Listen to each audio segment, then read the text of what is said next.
Ibu Bayangkari ditangkap imbas konten percuma lapor polisi. Sempat dijemput paksa 20 polisi, ada ancaman? Bayangkari dari Polrestabes Makassar, Ernawati Bakarang ditangkap polisi.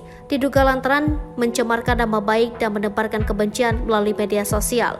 Adapun dugaan pencemaran nama baik yang dilakukan Ernawati, yakni menyudutkan polisi melalui konten yang dibuat di TikTok akibat kematian sang kakak Kaharudin Daeng Sibali.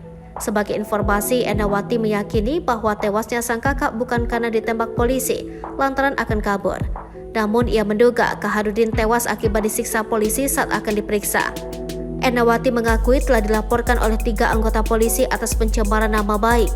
Ketiga polisi ini disebutnya sebagai sosok yang diduga menyiksa hingga menyebabkan kakaknya tewas pada 24 Juli 2019 lalu. Mereka adalah Kanit Pringkanaya Makassar, Ibtu Sangkala, anggota Polres Sinjai, Bribka Adi Mamparumpa, dan anggota Polres Bone, Brigpol Kaharimudin. Sementara berdasarkan tangkapan layar laporan polisi yang dikirimkan ketiga polisi itu, mereka melaporkan di hari yang berbeda. Usai dilaporkan tersebut, Ernawati menyebut kediamannya didatangi oleh 20 anggota polisi dari Direskrim Sus Polda Sulsel pada 28 Februari 2023 sekira pukul 16 waktu Indonesia Tengah. Pada saat itu, Ernawati mengungkapkan puluhan polisi itu ingin menjemput paksa dirinya buntut pelaporan 3 anggota polisi atas dugaan pencemaran nama baik. Namun, dirinya mengaku heran lantaran sampai membutuhkan puluhan polisi untuk menjemputnya.